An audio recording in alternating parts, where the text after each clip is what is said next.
and welcome to another episode of The Everyday Entrepreneur. I'm your host, Paul Howard Flowers Jr., and this is the Potpourri Place podcast show. Today, we have an amazing individual. This gentleman hails from the great state of New York, so he's not taking any mess. Mr. Martin Salama, I want to introduce you to the Potpourri Place podcast show's audience. Audience, please welcome Martin. Martin, how are you, my friend? I'm well. Thank you so much. I'm not taking any mess, and I'm not taking any Mets either. I'm a Yankee fan. I love it. I love it.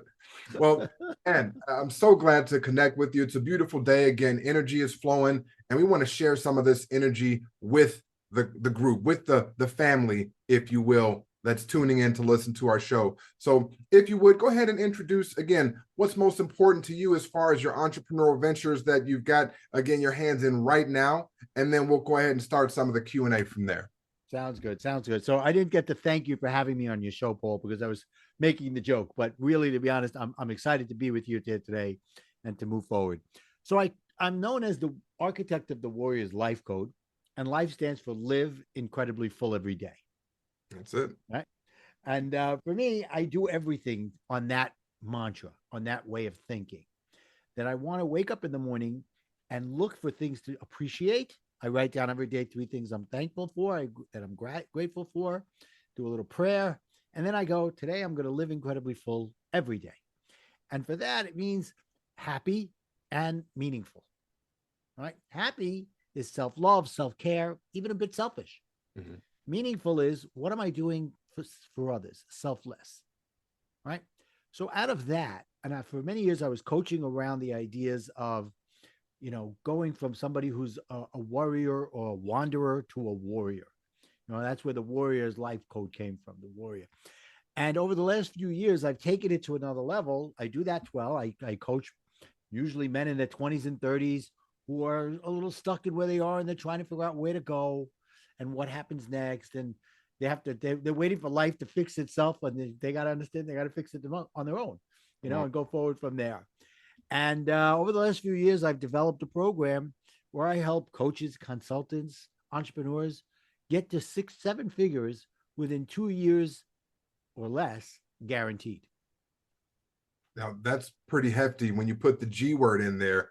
All right. And again, this meeting is being recorded. So again, when you say something like that, you can absolutely put a guarantee to something. That's a heavy thing. Now, we're going to talk about that guarantee in just a bit, but that takes a whole lot of confidence. And that confidence has definitely got to come from some place, like experience, very likely. If you would, Martin, tell us about some of your experiences that brought this about, and again, garnered such a confidence that sits in front of us today. You got it. So thank you for that. So let me go back to an interesting time in our lives a little while ago in 2008. Okay. 2008? Oh, yeah. So at that time, my wife and I were working on a project for about 5 years to build a multi-million-dollar health club and tennis center down by the Jersey Shore in New Jersey. Okay. And it took us 4 or 5 years because all that time we were finding the right place. We were doing the feasibility study. Then we were raising the capital. We were going out there and getting an engineer, an architect to get all those things and get the approval from the city and the state. Okay. And every time we'd get there, we'd go to the banks. And while we're in the process, the bank's like, "Yeah, we love this project. It's great." And if you remember 2005, 2006, banks were lending money as if you were going to Costco and getting the samples from the ladies at the end of the aisles. Absolutely. They were throwing it to you. So like, yeah, we love this project. So we finally get all things in a row. And the final thing was we were back there. Oh, you need a civil engineer, make sure that the parking is good, make sure that what it's going to do, the traffic and all that. Finally get all the approvals. It's the summer of 2008. Mm-hmm. And we go to the bank and like, okay, we're ready. Like, yeah, we're not lending right now. I'm like, what the hell? I'm $3.5 million into this project. What do you mean you're not lending? Well, things are slowing down. There's a lot of uncertainty out there. A month later, September 2008, we had somebody named Bernie Madoff come along. Yep. We had the subprime loans all fall apart. And just like that, I was underwater and I was broke overnight. Wow. Yeah. It was a tough time. I stopped paying my mortgage, stopped paying my car payments. I had no money. And I borrowed up to the hilt, refinanced a couple of times over those times because you could. You'd go back to the bank. Oh Right. yeah, we'll reevaluate your house now, less than a year later, and we'll give you a better loan and more money and all that stuff. And I had my investors and people I borrowed, family and friends that I borrowed money from. So it was $3.5 million into this. So I had nothing. Eventually, a few months later, my son says, "Dad, look outside." They were towing away my car. Oh, Yeah, it was that bad. okay. It was Yeah, that that's got bad. real. Yeah, and happened to be I lived in New Jersey, and there was so many houses that got foreclosed on. Mm. We got foreclosed on, but it took them years until they remembered about us and said, "Oh yeah, there's that house on Valley Forge." Oh yeah, right. And they finally, years later, but but it was a tough time, and I went into a depression for about a year. And I could easily look back now and say it was a situational depression based on everything that had gone on. I was broke. I didn't Right. know what I was going to do next. And as I finally, the fog lifted and I went through coaching, I went through therapy. I Mhm. even went on medication for a little while, antidepressants and stuff, Wellbutrin. And then finally realized, you know what? It's not physiological. Mhm. It's psychological, and it's me understanding that I have to just get out of my own way.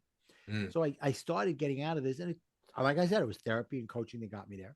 So okay, now what do I want to do with my life? It's like the end of 2009. It was actually getting into 2010, and I was like, okay, what do I want to do with the rest of my life? I've been a businessman my whole life. Back then, we called ourselves businessmen. Now we call them entrepreneurs. Right, right. The transition of language. Exactly. And I'm like, I don't know if I want to do that anymore. I'd been in different types of business my whole life. I was towards my late 40s now. Mm. And I said, but what do I really like to do? And I thought about it, and I was always involved in community events, community projects, organizations. And I was always a leader. And I was a leader. People would come in and say, okay, I want to volunteer, but I don't want to do what you're doing. I'm like, okay, I don't want you to do what I'm doing. I'm doing what I'm doing. Well, what are you good at? And I would talk to them and figure out what they were good at. And I realized I was coaching them to figure out what their potential is, how they could help. So I was like, oh, let me look into life coaching. I had some in my past. I was like, okay, looked into it, found a great school to go to, Okay. went to the school and said, I can't afford this. Oh, go get financing. I said, no, That's not happening. no, nobody's lending me money these days. I said, but if we come up with a number, I'll pay you every month the number we come up with. Every single month we'll come up with that number. He said, okay, I'll make a deal with you. I'll do that with you, but you don't get certified until you're fully paid off. Okay. I said, that's fair.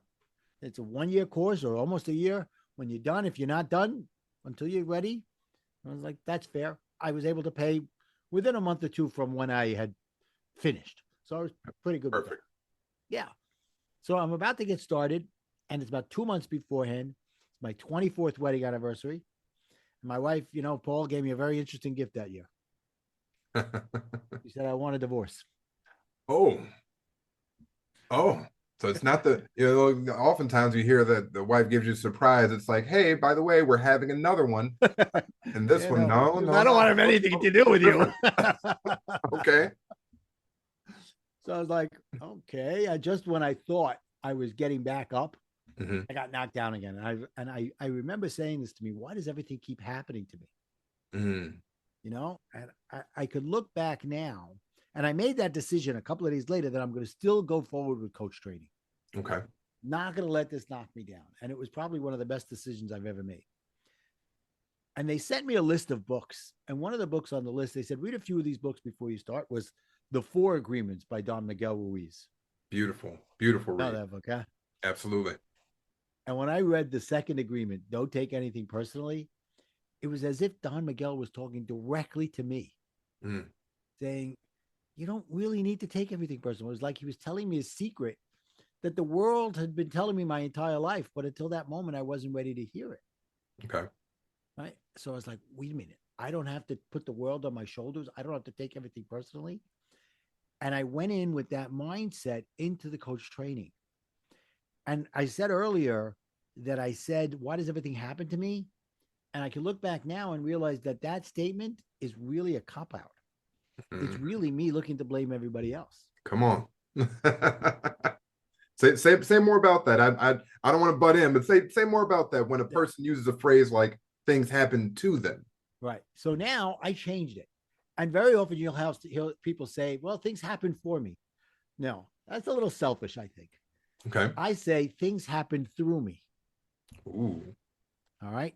Because when they happen through you, that means you're taking the responsibility, good, bad, or indifferent. At the end of the day, you are taking ownership of it. I like that. Now, you know what? Admittedly, I was in that camp of things happening for me, meaning for the benefit, and actually you shedding light on it just that quickly. I can see that. Not that selfishness is entirely a bad thing, because No, of it's course, not. It's right? not. The full glass is the only one that can pour into another. But when you say things happen through me, right? It puts you in a position to be a vessel for good things. Right. And it almost sounds like a faith-filled statement. I'm curious, It in is. terms of that. Yeah, I was going to say, if you'd expand on how faith in yourself and in others and the process and the universe, 100%. like whatever your belief system is, if you'd share how faith has brought you again through that time and place. Right. So, I was at a low period. I really was, as I said. And, as I was going through this, I would look up to God and I was like, there's something going on here. And I think when she hit me with the divorce, it was God saying, oh, you want to go through coach training? Well, let's just pile it all on. All right. And make sure you get that you're pretty much down at the bottom, down at the rock bottom, so that you understand that what you're going to go through, you've got to be open for it. Hmm. And I believe that God is there for you, but he's not there to do it for you. He's there to do it through you. There we go. Right? Because it's like that story about the guy who was in a shipwreck and he prays to God, God, please come save me. He's like on a piece of wood. And then a plane comes by and sees him, and a helicopter comes by. He says, okay, come on, we'll save you. No, God's going to save me. And the boat comes, I know God's going to save me. And he dies. Mm-hmm. And he goes to heaven, and he says, God, why didn't you save me? He says, I sent you a boat. I sent you a helicopter. I sent you a plane. You've got to do something. Exactly. There's only so much I'm going to do for you. The rest has to go through you. I love it. I love it. Now that, again, that's amazingly impressive and important. And I've heard iterations of that story before where you have the ability essentially to be saved, so to speak, but you choose not, right? And end up at those pearly gates wondering why. So, I tell people very often, they tell me, I prayed to God and he didn't answer. I said, he did. You weren't listening. He clearly. said, no, it's not what his plan is for you. Powerful. Powerful. So, Martin, tell me, let's hop back into life, right? The Warriors Life Code, you being the architect of that. Break down that acronym for our listeners one more time. Absolutely. So here I am going through coach training, and I finish and I become a divorce recovery coach. Okay. Makes sense. I just went through a divorce. I even wrote a book on divorce recovery. And I'm doing this for a few years. And as this is going on, I'm developing, I'm evolving. And one day I was doing something. I got to tell you this, Paul, I'm ADHD. Okay. Me looking straight at a camera for 45 minutes is difficult. I'm always looking around. So imagine a guy with ADHD meditating. Ooh. Nam Yoho Renge Kyo. Like, no. What? Ooh, squirrel. Even I was doing the guided meditations, the guy from Headspace with the wonderful English voice. And getting through 10 minutes was hard. But one of these days I was meditating and I had this download of information that I was loving my life. And I wanted to help others to love their life as well. Mm. So I finished my meditation. I wrote for 2 hours. And out of that came this acronym for life: live incredibly full every day. Beautiful.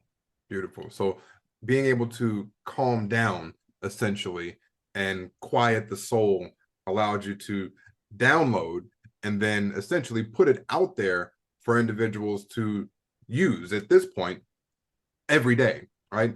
Live incredibly full every day. Did I get that right? You did. Perfect. So when it comes to the life code, right? I'll call it the life code for simplicity's sake going forward.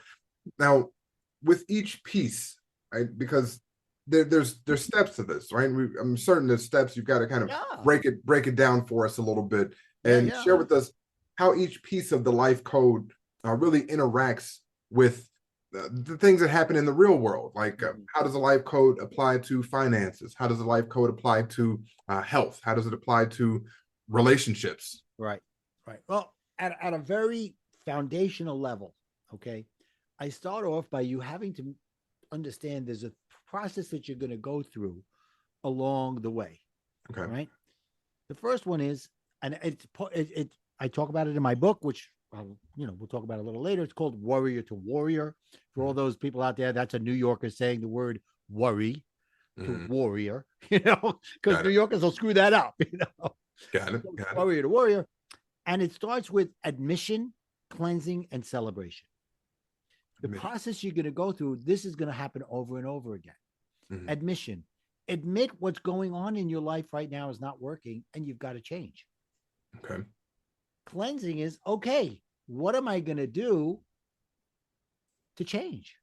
And celebration is, as I'm making these changes and I see some changes happening, am I celebrating the small victories along the way? Because if you don't, if you say, oh, I'm going to lose 50 pounds and you're only going to celebrate when you hit 50, you never get to 50. Let's talk about those bookends for a second, the admission and then the celebration. I mean, people have a trouble enough time admitting that, they were 10 cents short at the store, or they're the ones that forgot to fill up the napkin holder or put the toilet tissue back on the roll, right? Yeah. Admission is a tough thing for a lot of people with small stuff. It is. How would you suggest a person get over I don't know if it's guilt or what? Again, you got more expertise than this, dude, but what is it that stops a person from being able to admit for themselves that there's a problem or that they're the problem? All right. Well, it's a great question. It really is. And I talk about it in a very interesting way. You're going to get a kick out of this. Very often people rationalize that they do things for certain reasons. Right. And I say when someone rationalizes, what they're really doing is they're telling themselves rational lies. Huh. Okay. That one's good. Right. That's good. When you're saying, I wake up in the morning and I just don't feel like exercising today. I'm tired. Are you really tired, or are you looking for an excuse or looking for a reason not to exercise? So you make a rational decision to say, I'm too tired. Right. That rational decision is really nothing more than a rational lie. You're giving yourself permission not to do something you should do. Okay. All right. So when I hit that with people, now I ask them, as you go through your day and you're making decisions, right? If you make no decision, that's a decision. It is. People don't recognize that. They're like, what? What do you? Yeah, if you just say I'm going to punt, you're punting, So admit it to yourself. So as you're going through this, you go, okay, every decision I make has a consequence, good or bad. And am I rational lying to myself? And if I am, what am I going to do about it?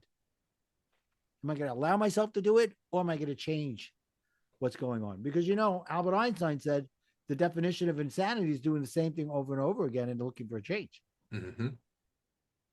So that's where it starts. So, and a lot of it comes to when you come to me, you're looking for something. And who I am is your accountability partner. I'm here to support you. I'm here to be objective. I'm here to tell you when you're doing right and wrong. And at the end of the day, if you're ready for it, some tough love. Okay. Now let's talk about that. And then we'll get to this other bookend, accountability. Yeah. Again, when you talk about being there for someone, and I'll just put it in the context of your programs, what kind of access would a person get to you such that you could hold them accountable? And in the spirit of, again, playing a little bit of the devil's advocate, are you holding them accountable, or are you showing them how to hold themselves accountable? Well, how about if we would take it one step further? I'm having them hold me accountable as well. Okay. That's where the guarantee comes in. Okay. All right.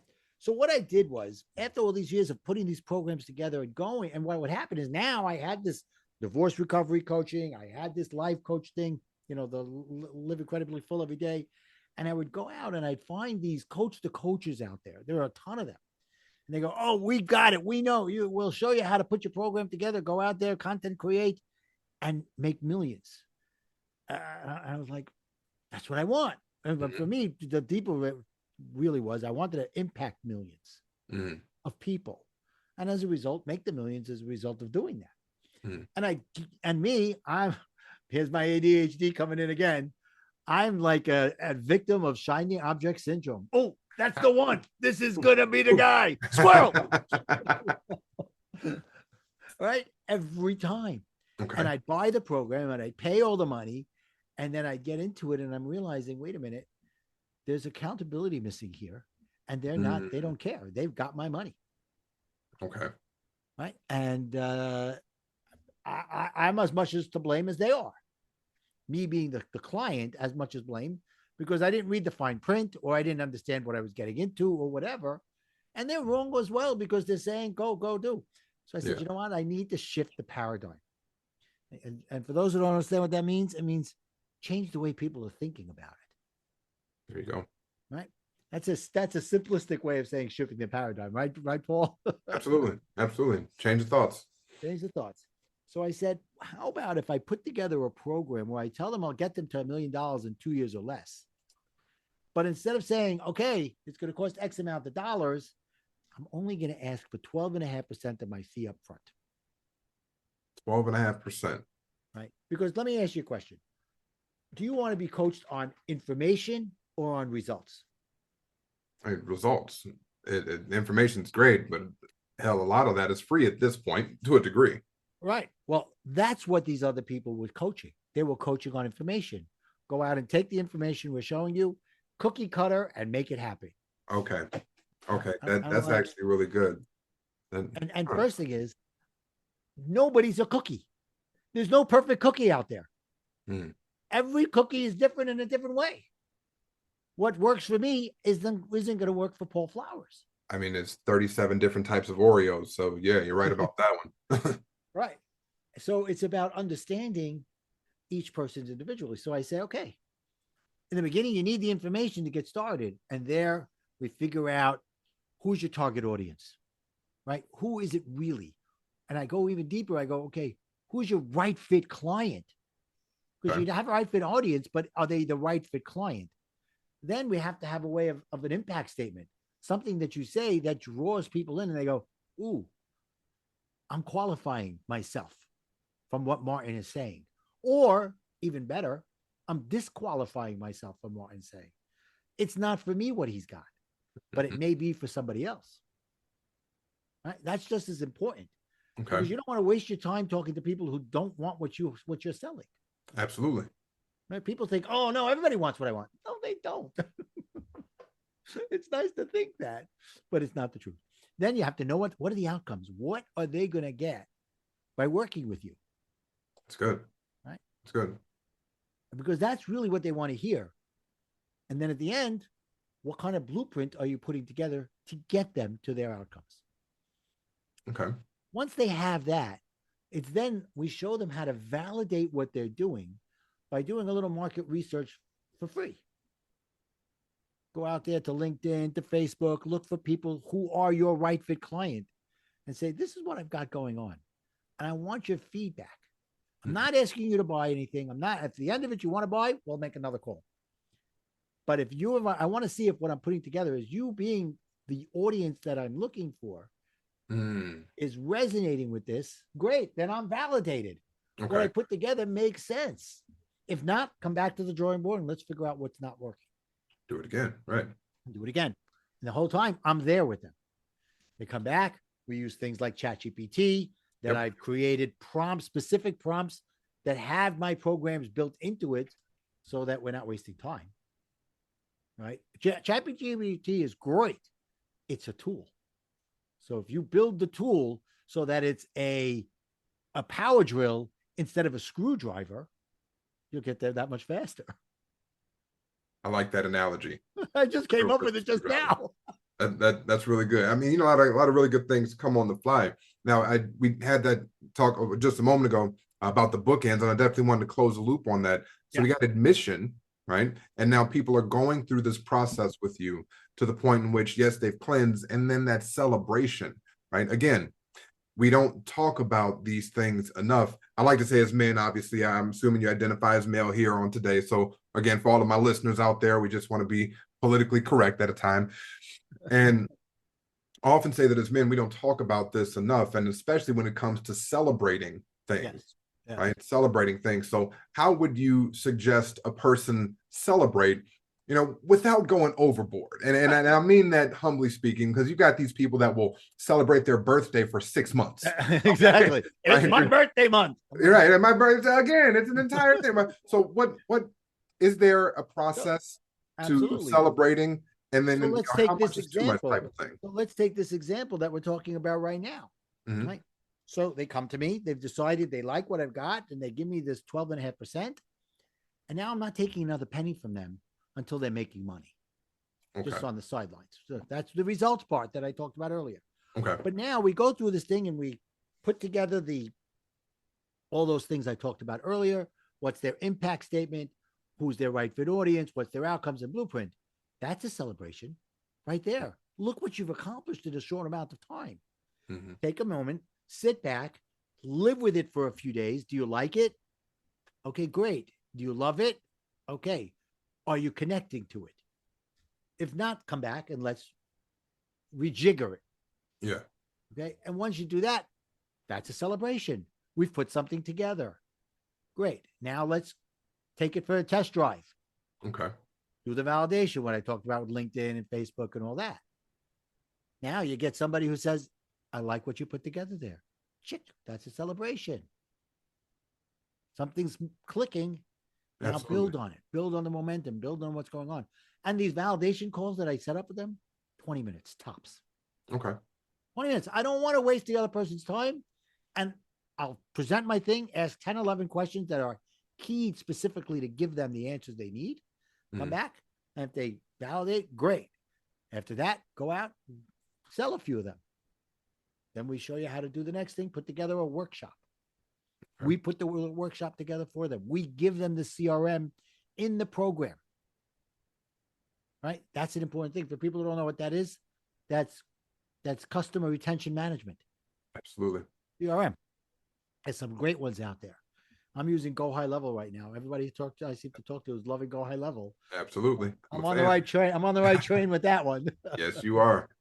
So, and then we go through it, and then we help them fill their founders circle. Founder circle is the first 5 people.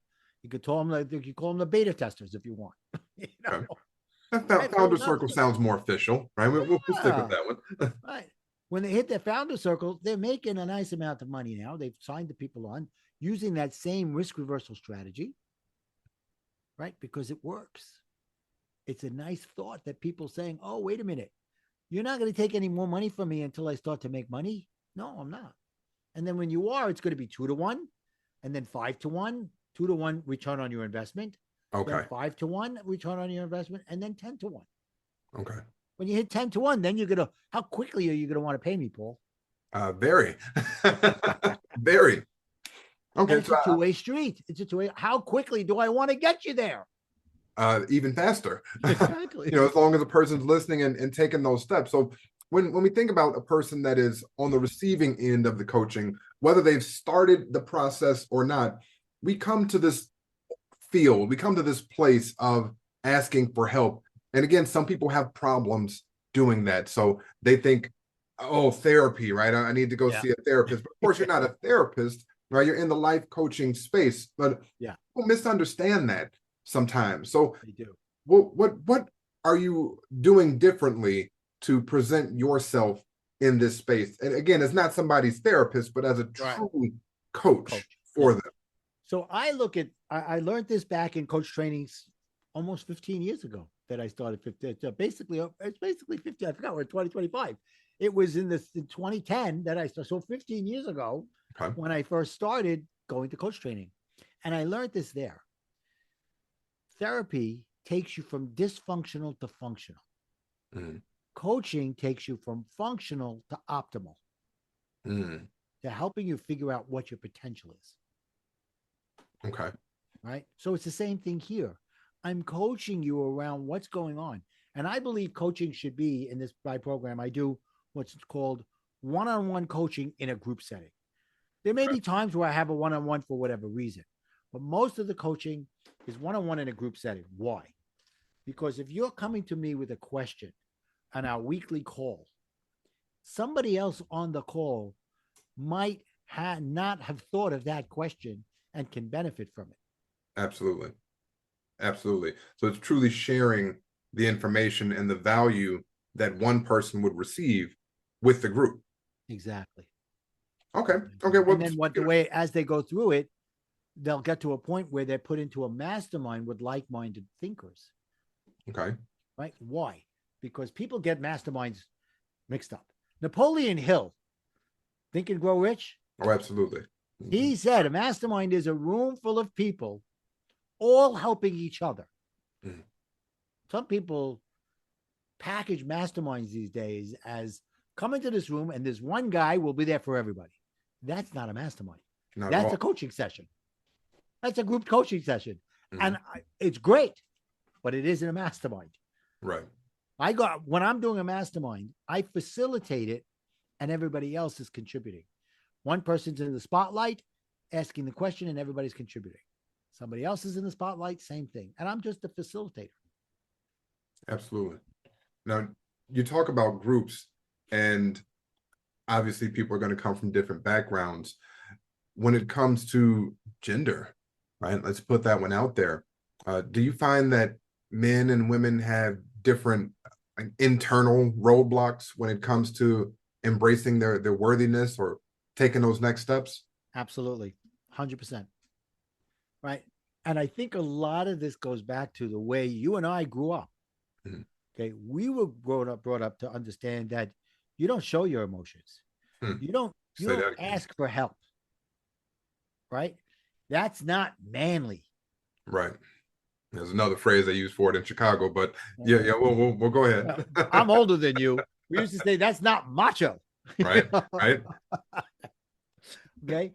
But now, thanks to people like Brene Brown, who's brought the word vulnerability out of the closet, you understand that if, as a man, it's okay to be vulnerable. It doesn't make you weak. As a matter of fact, if you understand the true depth of vulnerability, it's a strength. It's when you go and you dump on everybody everything that's going on, and you're like, that's not vulnerability. Vulnerability is, I need some help. Right. Right. And can you help me out of this? And for me, it's changing the word from worry, which is, worry is, oh, the sky is falling, who's going to fix it? To concern. Concern is something's going on, I'm going to fix it. I like that. That's a really important shift in going from it's happening out there, kind of like the to me, for me, through me, right? To how can I make a difference here, right? How can I make a difference here? So let's kind of go back and to go forward and get a little personal. You lost everything, Martin, and that's a really easy time for a person, to jump off the proverbial bridge, again, with all due respect, and curl into a ball in the corner. There we go, right? Dark closets, the whole nine. And you were able to keep it together and kind of bring it back. So how did that, if you would, become like the key, if you will, to really unlocking your purpose? Yeah, that's a great question. So I don't know what I'm sure God had a lot to do with the fact that I decided to go into life coach training. Okay. And I look back now, and the money I spent there is the best money I ever spent if I never get another client in my life. Okay. Because it got me to understand the things that I had looked at as, I could easily say, were default tendencies. And people say, oh, default tendencies, you can't change those. But you can if you want to, for the right reason. The right reason is because you're saying something's wrong with me. I need to fix me, not for my wife, not for my children, not for anybody else. The problem was, and this is Started when I realized in the 4 agreements that I was taking everything personally. Okay. And as I started to peel away the layers of the onion, I was kind of stinky. Right? Because I realized that for my whole life, I never understood. I was like one of these guys that I want to make everybody happy. That's just who I am. And really what I was I was a people pleaser. Ooh. Right?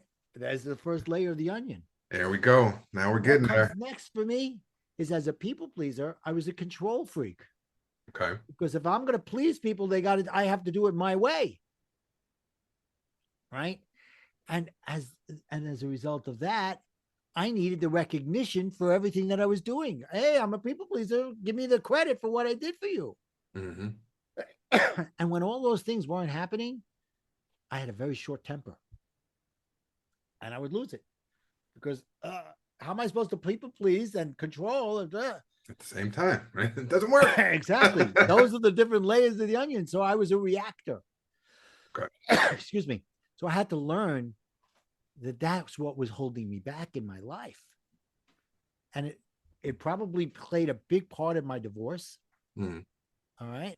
Now, was I completely to blame? No. Was she completely to blame? No. But that took me a few years to get that. In the beginning, it was like, oh, it's all my fault. I did it. Nobody's ever going to love me again.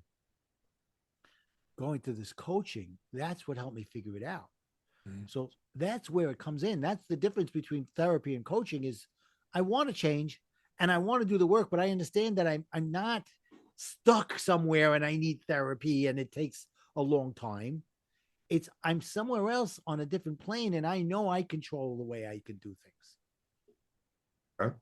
Well, you talk about going from a worrier to a warrior, right? And you just mentioned you describe yourself as a recovering approval addict, I believe I've read. I'm a recovering people pleaser.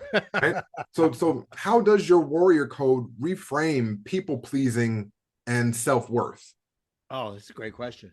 So for me, it's I early on, once I started to understand this, I had to change my mindset. And for me, I kind of go to extremes.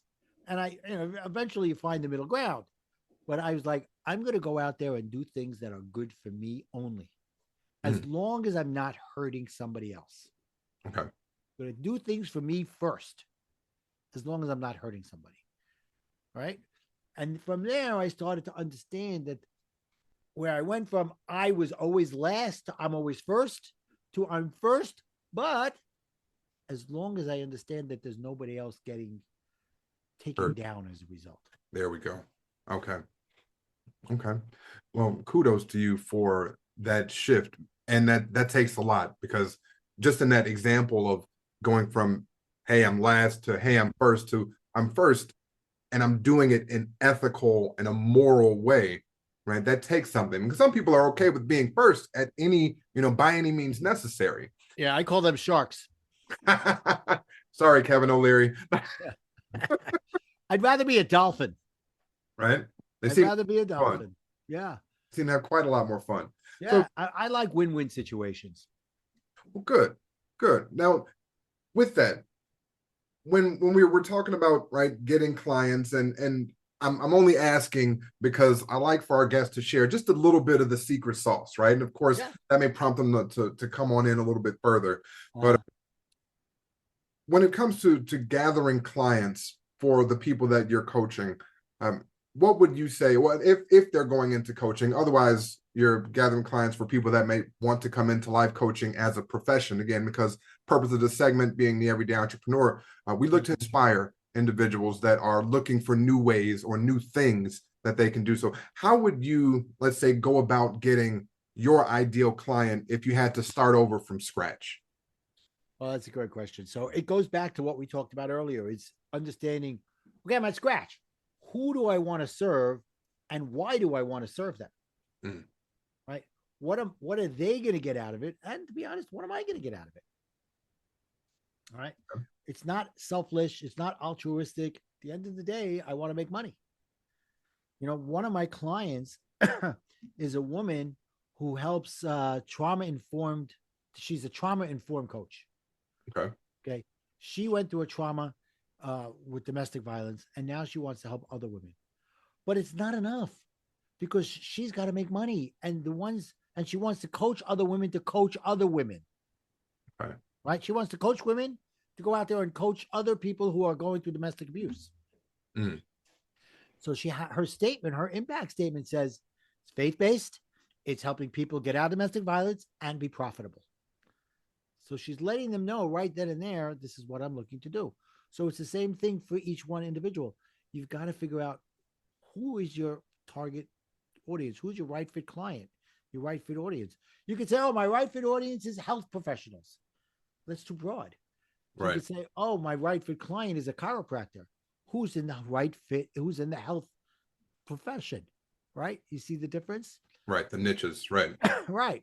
And then it's about, okay, what is it that I want to solve for them? What is the outcome that they're going to get? It goes back to everything we said. Once you have that, then it's okay. You're not really starting from scratch because you're starting to figure out what does the patchwork look like? Mm. And how could I put it together so that it's beautiful and sellable and making a difference? Excellent. Excellent. We know we're actually approaching the top of the hour, so we're going to start landing the plane. But I do have a couple of things that again, my mind starts to work. You say you've got ADHD and mine would be an undiagnosed version of something, right? I won't put a label to it because some attorney might come and use this podcast against me in a future time. But so the life code, the warrior's life code, oftentimes I think of sometimes we wait too long to get information that can be absolutely life-changing and life-altering. Right. And we've all been doing life since birth. Yeah. So I think about this in terms of our growth and where this information might be the most useful.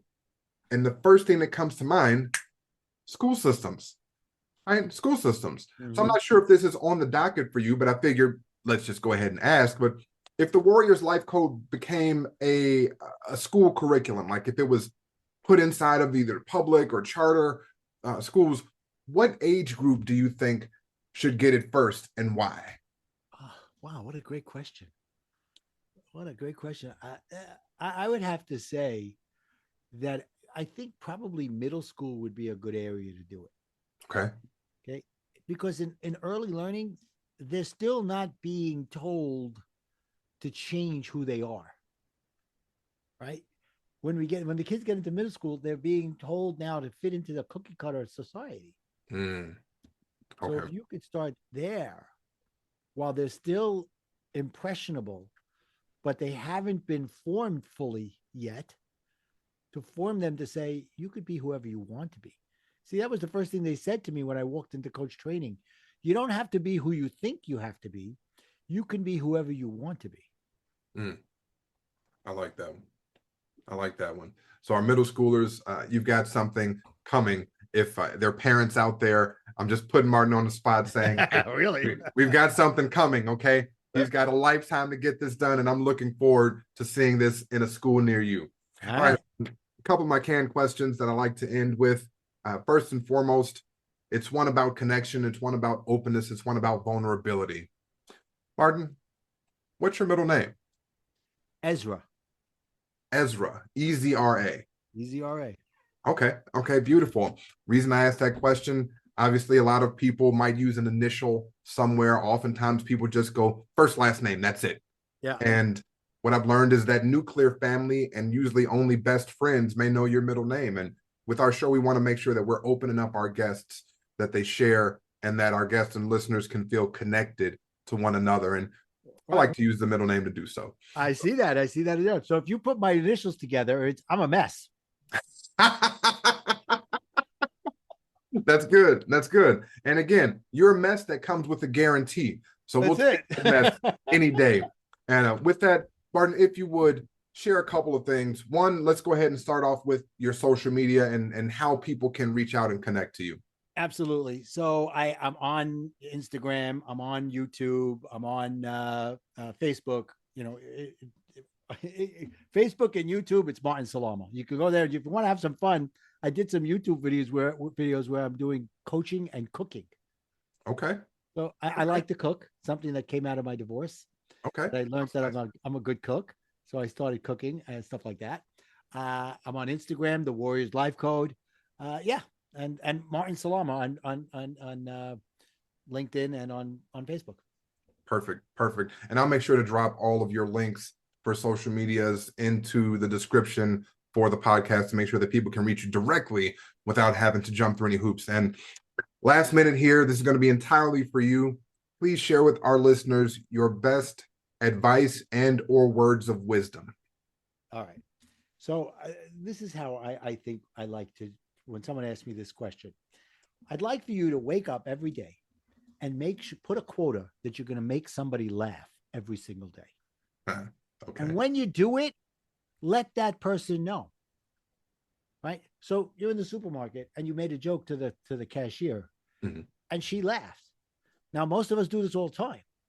And then they walk away. You walk away, you finish buying your stuff, you walk away. Neither of you have had any kind of cellular connection with that person. Okay. So imagine if you say to that person, thank you for filling my quota to make somebody laugh today. Mm. Huh? What do you mean? I said, yeah, it's my quota to make somebody laugh every day. And now we connected. So now pass it on to someone else. I like that. I like that. Ladies and gentlemen, this has been Martin Salama with, again, well, I'm not Martin Salama, obviously. This has been Martin Salama sharing the Warrior Life Code. Again, please connect with this gentleman on social media. This is amazingly powerful. And I think I might actually take that quota into at least tomorrow. Not necessarily every day, but definitely taking that one into tomorrow. Okay. So, thank you so much for being a guest, Martin. This has been another episode again of The Everyday Entrepreneur. I'm your host, Paul Howard Flowers Jr., and this is a Potpourri Place podcast show. Ladies and gentlemen, thank you for tuning in. Bye for now.